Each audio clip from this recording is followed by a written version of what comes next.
So hello all of you. आज की इस वीडियो में मैं आप लोगों को जो भी बच्चे सीसेट काउंसलिंग में पार्टिसिपेट कर रहे हैं उन्हें चॉइस फिलिंग में काफी ज्यादा दिक्कतें आ रही होंगी कि भैया मुझे कौन सी चॉइसेस डालनी चाहिए। तो मैं आज की इस वीडियो में सारे बच्चों की लगभग 50,000 रैंक से लेकर के 50,000 के आसपास रैंक से लेकर 2.5 लाख रैंक यानी कि 2.5 लाख जनरल रैंक की मैं बात कर रहा हूँ। ईडब्ल्यूएस, ओबीसी, एससी, एसटी में और ज्यादा आप कैलकुलेट कर सकते हो क्योंकि मैं प्योर जनरली की बात कर रहा हूँ। हालांकि मैं हर स्लॉट का आपको बताते जाऊंगा कि ईडब्ल्यूएस में कितने रैंक तक बन रहा है, ओबीसी में कितने रैंक तक, एससी में कितने और एसटी रैंक तक कितने, वो सबका मैं चॉइस फिलिंग आपको मैं एक आइडिया दे दूंगा। ये जो मैंने सारा डेटा उठाया है वो सीसेट के लास्ट ईयर के राउंड 1 का लिया है, ठीक है। उससे क्या है ना कि आपको बहुत हद तक आइडिया लग जाएगा। लेकिन हाँ, मैं एक बात और बोलूंगा, इसके अलावा आप लोग को भी अगर लग रहा है कोई चॉइस डालना है तो आप उसके अलावा जरूर डालो और प्रॉपर रिसर्च भी जरूर करो। मैंने तो भाई बता दिया ये सब आप डाल सकते हो, लेकिन अब आपको सोचना है ना कि ये सब ब्रांच आपको चाहिए या फिर नहीं चाहिए, क्योंकि डालने के बाद अगर मिल गया तो फिर पछताना नहीं है। और फिर रिसर्च भी जरूरी है कि आखिर उस कॉलेज का प्लेसमेंट कैसा है, उस पार्टिकुलर ब्रांच का प्लेसमेंट कैसा है, ये लेने से मुझे फायदा होगा कि नहीं, फीस कैसा है, ये सब रिसर्च आपको करनी पड़ेगी, ठीक है। तो आइए बिना टाइम वेस्ट किए वीडियो को शुरुआत करते हैं। जो सबसे पहला है वो है ये जिनकी रैंक प्योरली जनरल में लगभग 50,000 के आसपास है, यानी कि आप मान के चलो 45,000 से लेकर 50,000 के बीच में जिनकी रैंक है। और ईडब्ल्यूएस में कितनी होगी, 60,000 के आसपास, ओबीसी में भी 60,000 से कम जिनकी रैंक है, और एससी में 1,80,000 के आसपास जिनकी रैंक है या उससे कम जिनकी रैंक है, एसटी में मान लो 4 लाख के आसपास जिनकी रैंक है, ठीक है। उनके लिए ये चॉइस फिलिंग है। आप देखो आप क्या क्या डाल सकते हो। एनआईटी जालंधर में आप डाल सकते हो केमिकल और सिविल, अगरतला में डाल सकते हो इलेक्ट्रॉनिक्स एंड इंस्ट्रूमेंट और मैकेनिकल, दुर्गापुर में डाल सकते हो सिविल, अरुणाचल प्रदेश में ईसीई, श्रीनगर में इलेक्ट्रिकल, ट्रिपल आईटी कल्याणी में ईसीई, कंचीपुरम ट्रिपल आईटी में स्मार्ट मैन्युफैक्चरिंग ब्रांच, धरवाद में ECE, school of engineering Tezpur में आपको कंप्यूटर साइंस भी मिल सकता है, institute of infrastructure tech Ahmedabad में ये कॉलेज है, यहाँ भी आपको कंप्यूटर ब्रांच मिल सकता है, ट्रिपल आईटी एपी में आपको ईसीई मिल सकता है डिजाइन एंड मैन्युफैक्चरिंग में, फिर उसके बाद ट्रिपल आईटी भागलपुर में भी आपको ईसीई ब्रांच मिल सकता है। तो ये चॉइस फिलिंग आप सभी के लिए है। इस लिस्ट में मैंने ट्रिपल आईटी और एनआईटी पे ही फोकस किया है क्योंकि ये रैंक जिनकी 45,000 से 50,000 तक जिनकी रैंक है वो उनके लिए ये चॉइस फिलिंग है प्योर जनरल में। बाकी कैटेगरी का मैंने बता दिया।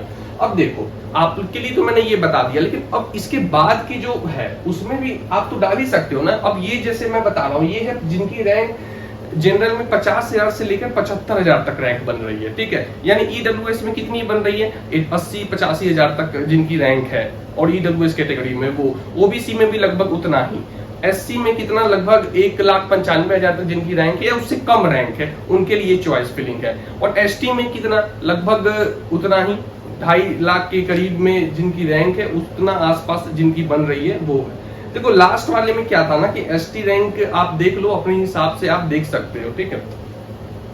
और इसमें आप एनआईटी जालंधर में इंडस्ट्रियल प्रोडक्शन डाल सकते हो, भोपाल में आप मेटलर्जी डाल सकते हो, अगरतला में केमिकल सिविल प्रोडक्शन डाल सकते हो, एनआईटी दुर्गापुर में मेटलर्जी चॉइस फिलिंग में डाल सकते हो, मेघालय में सिविल और मैकेनिकल डाल सकते हो, नागालैंड में ईसीई इलेक्ट्रॉनिक इंस्ट्रूमेंटेशन मैकेनिकल डाल सकते हो, सिक्किम में civil electrical and electronics mechanical डाल सकते हो, अरुणाचल प्रदेश में सिविल इलेक्ट्रिकल मैकेनिकल डाल सकते हो, मणिपुर में इलेक्ट्रिकल मैकेनिकल डाल सकते हो, मिजोरम में electrical and electronics EC mechanical डाल सकते हो, श्रीनगर में केमिकल सिविल मैकेनिकल डाल सकते हो, आंध्र में केमिकल सिविल मैकेनिकल मेटलर्जी डाल सकते हो। इसके अलावा भी देखो कई लोग होम स्टेट के होंगे तो आप लोग अपना रिसर्च कर लो कि आपको पार्टिकुलर उस स्टेट में चाहिए और पीछे रैंक तक मिल जाएगा। ये मैं ऑल इंडिया बेसिस पे बता रहा हूँ। अदर स्टेट के बच्चे जब हम किसी एनआईटी के लिए फाइट करते हैं जो 50% सीट पे फाइट होती है, मैं उनके लिए ये बता रहा हूँ। उसके बाद आप यहाँ पे देखो ट्रिपल आईटी कंचीपुरम में मैकेनिकल डाल सकते हो, जबलपुर में मैकेनिकल और स्मार्ट मैन्युफैक्चरिंग डाल सकते हो, मणिपुर में सीएससी आर्टिफिशियल इंटेलिजेंस ईसीई और ईसीई वीएलएसआई डाल सकते हो, एपी में मैकेनिकल एंड मैन्युफैक्चरिंग डाल सकते हो, ट्रिपल आईटी भागलपुर में मेकाट्रॉनिक्स का ब्रांच डाल सकते हो, ठीक है। उसके बाद सीएफटीआईएस की बात करें तो इंस्टीट्यूट ऑफ इंफ्राटेक अहमदाबाद में आप इलेक्ट्रिकल ब्रांच चॉइस फिलिंग में डाल सकते हो। ये सब मिलने के चांसेस ज्यादा है क्योंकि लास्ट ईयर मिले थे बच्चों को इस रैंक पे।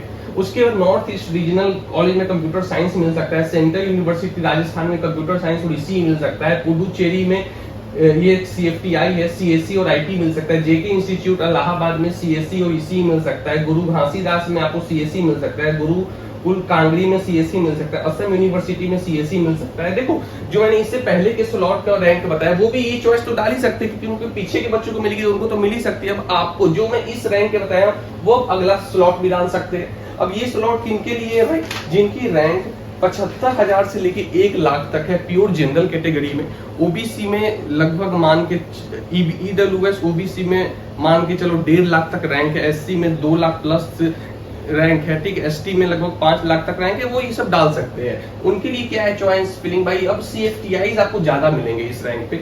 संत लॉन्गवाल से मैं शुरुआत करता हूँ, यहाँ पे इलेक्ट्रिकल, ईसी और केमिकल डाल सकते हैं। फिर एनआईटी नॉर्थ ईस्ट आपको मिलेंगे, नागालैंड में आप सिविल डाल सकते हो, श्रीनगर में मेटलर्जी डाल सकते हो, मिजोरम में सिविल डाल सकते हो, नॉर्थ ईस्ट हिल यूनिवर्सिटी से ये एक सीएफटीआई आईटी डाल सकते हो, नॉर्थ ईस्ट रीजनल यहाँ पे ईसी और इलेक्ट्रिकल मिल सकता है, पुडुचेरी में ईसी, इलेक्ट्रिकल, इलेक्ट्रॉनिक्स, मेकाट्रॉनिक्स मिल सकता है, और सेंट्रल यूनिवर्सिटी असम में सीएससी, ईसी मिल सकता है। यही सब चीज आपको पैसा लेके काउंसलर्स बताएंगे, जो कि मैं फ्री में आप लोग को बता रहा हूँ। और ये सारा चीज मैं टेलीग्राम पे शेयर कर दूंगा, ये सारा पीडीएफ आप चाहो तो मेरे टेलीग्राम पे जुड़ जाना। जो चैनल का नाम है वो टेलीग्राम का भी नाम है, टेलीग्राम चैनल का भी नाम है। श्री माता वैष्णो देवी कॉलेज है सीएससी आपको यहाँ मिल सकता है, स्कूल ऑफ इंजीनियरिंग तेजपुर में इलेक्ट्रिकल मिल सकता है, जेके इंस्टीट्यूट इलाहाबाद में ईसी मिल सकता है, गुरु घासीदास में आईटी मिल सकता है, सेंट्रल यूनिवर्सिटी जम्मू में computer science, CSC cyber security और ईसी ब्रांच आपको मिल सकता है, ठीक है। अब ये है वो, इससे पहले वाले स्लॉट के बच्चे तो ऑब्वियसली डाल ही सकते हैं। Institute of infratech technology Ahmedabad civil और मैकेनिकल मिल सकता है, असम यूनिवर्सिटी में ईसी मिल सकता है, सीएसवीटीयू भिलाई में कंप्यूटर साइंस आर्टिफिशियल इंटेलिजेंस और कंप्यूटर साइंस डीएस मिल सकता है, मिजोरम यूनिवर्सिटी में कंप्यूटर आईटी मिल सकता है। ये सब आप चॉइस फिलिंग में डाल सकते हो। इसके अलावा भी जो आपको लगे आप रिसर्च करके जरूर डाल सकते हो। बाकी कोई डाउट है आप कमेंट सेक्शन में ऐड करो, मैं हेल्प करूंगा आपकी, ठीक है। अब जिनकी रैंक 1 लाख से लेकर 1,25,000 तक है, ठीक है, उनके लिए मैं बता दूं। और जिनकी ओबीसी, ईडब्ल्यूएस और ओबीसी में रैंक लगभग मान के चलो कि 1,30 के आसपास है, और एससी में भी 2.5 लाख प्लस है, 2.5-3 लाख उसके, क्योंकि क्लोजिंग रैंक क्या है ना, कई बार एससी में सीट खाली नहीं होती है, कई बार ईडब्ल्यूएस में सीट खाली नहीं होती है, उस बेसिस पे। अब एसटी रैंक उस हिसाब से आप अपना देख लो, 3.5 लाख 4 लाख के आसपास जिनकी रैंक है उनके लिए है।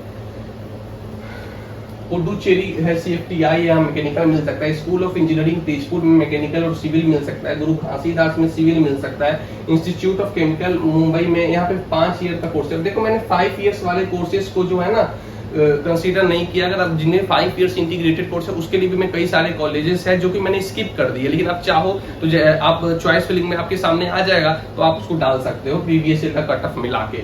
मिजोरम यूनिवर्सिटी में ईसी मिल सकता है, संत लोंगवाल में mechanical instrumentation and control engineering आपको मिल सकती है। अब बात कर लेते हैं जिनकी रैंक 1,25,000 से लेके 1.5 लाख तक है, यानी ये वाले तो इसमें भर ही सकते हैं। नॉर्थ ईस्ट हिल यूनिवर्सिटी सीएफटीआई यहाँ ईसी आपको मिल सकता है, नॉर्थ ईस्ट रीजनल है यहाँ मैकेनिकल मिल सकता है, पुडुचेरी जो सीएफटीआई है उसमें सिविल मिल सकता है, सेंट्रल इंस्टीट्यूट असम में सिविल मिल सकता है, श्री माता वैष्णो देवी में ईसी मिल सकता है, गुरु घासीदास में सिविल मिल सकता है, गुरुकुल कांगड़ी में ईसी मिल सकता है, मिजोरम जो है वहां पे सिविल और ईसी मिल सकता है। तो सीएफटीआई है ये आपको मिल जाएंगे आप चॉइस फिलिंग जब आप करोगे तो। अब जो है जिनकी रैंक 1.5 लाख प्लस है, 1.5 लाख से 2 लाख के बीच में जनरल में, ईडब्ल्यूएस में ऑब्वियसली उससे ज्यादा होगा ही, 2,37,000 के आसपास, ओबीसी में भी लगभग उतना ही 2,40,000, ठीक है। एससी एसटी में तो और पीछे तक आप जा सकते हो, 2.5-3 लाख एससी और एसटी में 4 लाख तक। आप अपना एनालाइज भी खुद अब करना थोड़ा, ठीक है। संत लोंगवाल में फूड टेक्नोलॉजी मिलेंगे। अब देखो इतना पीछे रैंक में तो ऑब्वियसली उतना अच्छा तो मिलेगा नहीं ना यार। मिजोरम यूनिवर्सिटी में इलेक्ट्रिकल मिल सकता है, आईआईएसटी वाराणसी में हैंडलूम एंड टेक्सटाइल मिल सकता है, असम यूनिवर्सिटी में एग्रीकल्चर इंजीनियरिंग मिलेगा, गुरुकुल कांगड़ी में इलेक्ट्रिकल मिलेगा, स्कूल ऑफ इंजीनियरिंग तेजपुर में फूड इंजीनियरिंग मिलेगा, श्री माता वैष्णो देवी में सिविल इलेक्ट्रिकल मैकेनिकल मिलेगा, सेंट्रल इंस्टीट्यूट असम में फूड इंजीनियरिंग मिलेगा, घानी खान में इलेक्ट्रिकल मैकेनिकल मिलेगा, एनआई फूड खान जो है यहाँ फूड टेक्नोलॉजी, नॉर्थ ईस्ट हिल यहाँ पे आपको एनर्जी इंजीनियरिंग ब्रांच मिल जाएगी। अब सबसे लास्ट स्लॉट की बात कर लेते हैं जिनकी 2.5 लाख तक प्योर जनरल में रैंक है और वो ऑल इंडिया बेसिस पे फाइट करके कॉलेज लेना चाहते हैं। उनके लिए भी कुछ ब्रांचेस है, जैसे नॉर्थ ईस्ट रीजनल में आपको एग्रीकल्चर इंजीनियरिंग मिल जाएगा। देखो ये सब सीट है आपको मिल जाएगा, लेकिन अब वो आपके ऊपर है कि आपको चाहिए नहीं चाहिए। ये ब्रांच आपको सिर्फ लेने से ही मतलब है, कुछ भी मिल जाए या आपका कोई चॉइस है, ठीक है, तो उस हिसाब से। NI फूड सोनीपत में फूड टेक्नोलॉजी है, गनी खान में फूड टेक्नोलॉजी है, गुरु घासीदास में इंडस्ट्रियल एंड प्रोडक्शन है, इंस्टीट्यूट ऑफ कारपेट भदोई में आपको कारपेंटर एंड टेक्सटाइल ब्रांच आपको मिल जाएगा। तो ये मैंने लगभग 2.5 लाख प्योर जनरल, यानी कि आप मान के चलो EWS में उससे भी ऊपर 270 तक, और OBC में जिनकी रैंक उतनी ही 2,70,80,000 तक है, SC में 3.5 लाख, ST में 4.5-5 लाख तक रैंक है, वो भी ये चॉइस को डाल सकते हैं। बाकी होम स्टेट इसके बाद है ही, आप जिस भी स्टेट से उस NIT में देखो, कट ऑफ एनालाइज करो, ठीक है। तो ये मैंने आपको मोटा मोटी बता दिया है कि इस बार CSET में आपको किस हिसाब से चॉइस फिलिंग डालना है। बाकी कोई डाउट है आप कमेंट सेक्शन में ऐड करो, अभी और भी वीडियो जाएंगे। चैनल को जरूर सब्सक्राइब करना, वीडियो को लाइक करो। So thank you and all the best.